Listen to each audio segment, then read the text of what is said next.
Credit cooperative society में किए गए सदस्यों के निवेश की सुरक्षा के लिए बहुत ही सख्त कानून और नियम बनाए हैं, जिनका क्रेडिट कोऑपरेटिव सोसाइटी को हर हाल में पालन करना पड़ता है। भारत सरकार द्वारा बनाए गए multi state cooperative society act 2002 की धारा 66 के अंतर्गत कोई भी सोसाइटी अपने शेयर्स को गिरवी रखकर उधार या अग्रिम नहीं दे सकती। इसके अलावा कुल जमा राशि का 10% शेयर पूंजी एवं रिजर्व फंड के रूप में हमेशा सुरक्षित रखना पड़ता है। इन सभी बातों के लिए हमारी सोसाइटी पूर्ण रूप से वचनबद्ध है। मगर अजीत भाई, ये क्रेडिट कोऑपरेटिव सोसाइटी असल में है क्या?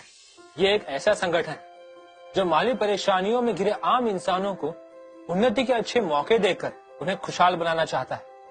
लेकिन हमारी ये सोसाइटी बाकी कंपनियों से काफी अलग है। जैसे रिलायंस, टाटा स्टील, इन सब कंपनियों में मालिकाना अधिकार सिर्फ कुछ दौलतमंदों के हाथों में होता है। वहां आप नौकरी कर सकते हैं लेकिन मालिक कभी नहीं बन सकते, जबकि इस सोसाइटी में आप उपभोक्ता तो होते ही हैं और साथ ही साथ इसमें होने वाले मुनाफे के बराबर हिस्सेदार भी होते हैं। जी हाँ, क्रेडिट कोऑपरेटिव सोसाइटी का ढांचा ही कुछ इस तरह का है कि इस पर कोई भी पूंजीपति कब्जा नहीं कर सकता और न ही कोई इसे विरासत के रूप में किसी के नाम कर सकता है। ये संगठन पूरी तरह डेमोक्रेटिक सिस्टम से चलता है। यहां हर 5 साल के बाद इलेक्शन होता है, जिसके जरिए अलग अलग ओहदों के लिए ओहदेदारों का चुनाव किया जाता है।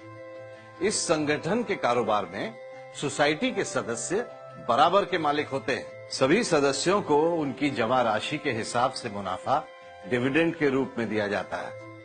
यहाँ एक और बात बहुत ही खास आपको बता दूं, खुद बैंकों के कर्मचारी भी आपस में मिलजुल कर एक क्रेडिट कोऑपरेटिव सोसाइटी चलाते हैं और उसे अपने भविष्य के लिए बचत का एक बहुत ही सुरक्षित माध्यम मानते हैं। क्या यह कोई सरकारी संगठन है?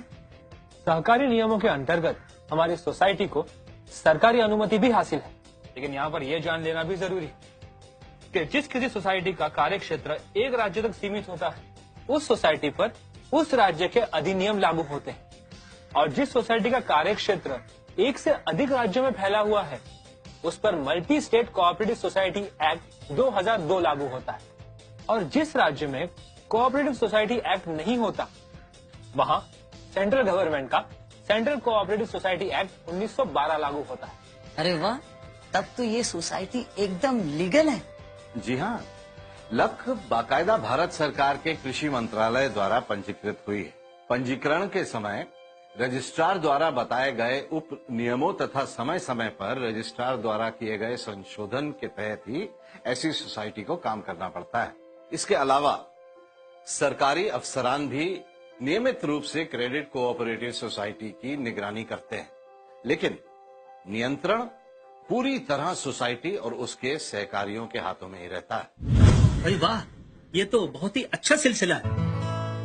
बात तो समझ में आ रही है, पर एक सवाल है, क्या दूसरे बैंकों की तरह इस सोसाइटी ने भी आरबीआई का लाइसेंस लिया है? नहीं, लेकिन आपने सवाल पूछा है तो इसका जवाब पूरे ध्यान से सुनिए और समझिए। आरबीआई, आईआरडीए या सेबी का क्रेडिट कोऑपरेटिव सोसाइटी से कोई रिलेशन नहीं है।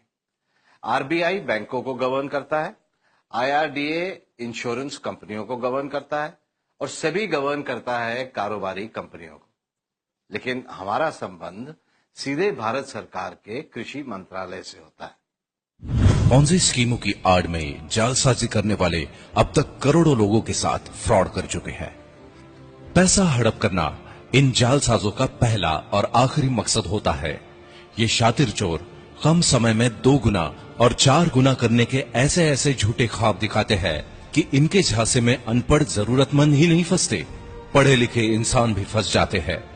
ऐसे ही फर्जीवाड़ों पर अंकुश लगाने तथा इनके बारे में प्रत्येक नागरिक को सचेत करने के लिए भारत सरकार ने RBI, IRDA, SEBI, NHB, PFRDA, ROCS, CRCS, राज्यों के home department, finance department, law department तथा पुलिस डिपार्टमेंट को संगठित करके बनाई है एक कमेटी, एसएलसीसी यानी स्टेट लेवल कोऑर्डिनेशन कमेटी। जिसने हाल ही में गूगल पर लॉन्च की है वेबसाइट सचेत। इस वेबसाइट द्वारा एक तरफ आप आरबीआई और सेबी के माध्यम से देश में होने वाली आर्थिक उपलब्धियों के बारे में जान पाएंगे, दूसरी तरफ फर्जीवाड़े करने वालों की असलियत से भी बखूबी परिचित हो जाएंगे। इस तरह की धोखाधड़ी की शिकायत दर्ज कराने के साथ साथ धोखेबाजों के खिलाफ समय रहते एक्शन भी ले सकेंगे। ये वेबसाइट हिंदी और अंग्रेजी भाषाओं में उपलब्ध है।